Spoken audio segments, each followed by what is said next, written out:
Welcome to the Clyfford Still Museum, where you will have the unique experience of seeing the life's work of one of America's most significant artists. At the time of his death in 1980, 95% of Still's work remained in his estate.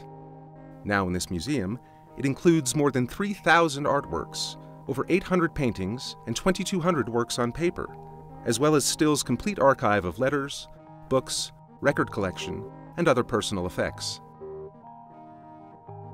Still's will revealed that all of the work in his collection would be given to an American city that would agree to build permanent quarters for its study, exhibition, and preservation. Denver was chosen over 20 other cities, and the museum was founded in 2005. Clyfford Still was not simply a participant in the abstract expressionist movement, he was one of its greatest originators. Today, abstract expressionism is considered one of the most important art movements of the 20th century, and was the first American art movement to break free from European precedents and gain worldwide recognition. Along with the work of other artists such as Mark Rothko, Jackson Pollock, and Willem de Kooning, abstract expressionism is characterized by these artists' abstract imagery, their highly expressive and painterly techniques, and their fondness for monumental scale, all of which were used to convey universal themes of life, struggle, and death, particularly relevant after the events of World War II.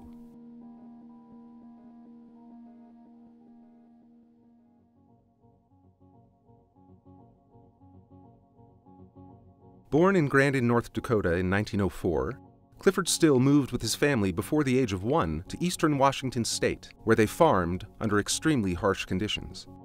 The family also acquired and farmed land in Alberta, Canada.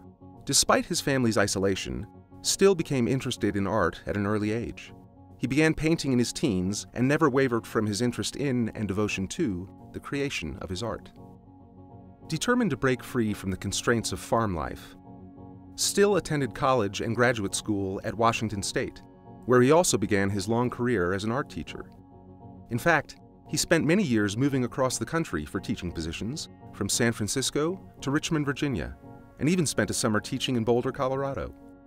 Still's early work focused on representational views of farm life and agricultural scenes, but as you will see in the galleries, his style shifted radically in the late 30s to a more abstract, distorted vision. As his work evolved into a more expressionistic original style in the mid-40s, he began to gain national recognition. His paintings were embraced by both artists and critics who considered Still to be one of the most original artists of the time. Jackson Pollock said that, "Still's work makes the rest of us look academic." Despite critical acclaim, Still was highly selective of where his art was shown and who would be given the opportunity to own it. He was a fiercely independent thinker and artist, and believed strongly that an artist's work was best seen and understood in groups, and without the distraction of the work of other artists. He didn't think this privilege was due only to his work. He felt that this was true of other artists as well, and made these opinions well known.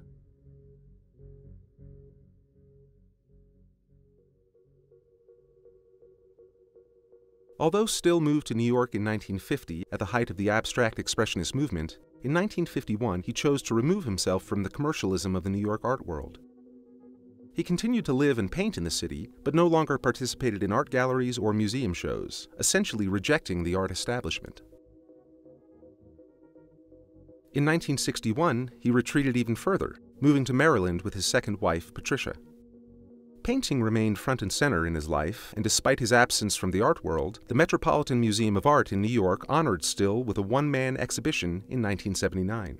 At the time, it was the Met's largest exhibition of any living artist, featuring over 80 paintings curated by Still himself.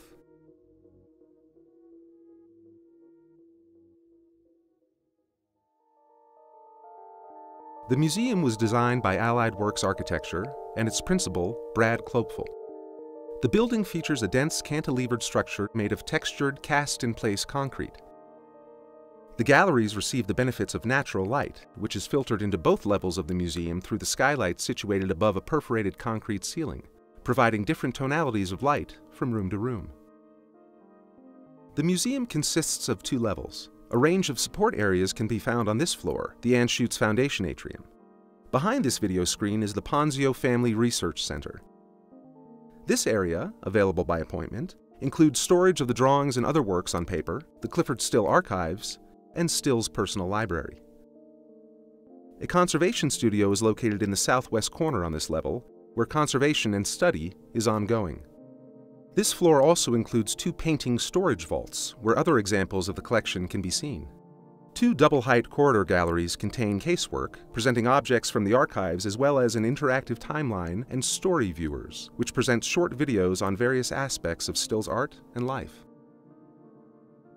Accessed by the staircase behind you on the upper level, the Lanny and Sharon Martin galleries contain all the exhibition rooms, as well as the Boettcher Foundation Education Gallery, where you can find resources that explore Clyfford Still's life and work in further detail. Artwork in the exhibition galleries will change regularly, so your next visit will feature objects you have not seen before. The Clyfford Still Museum offers the unique experience of viewing Still's work in its intended setting, a place where his artistic voice shines through. Enjoy your visit.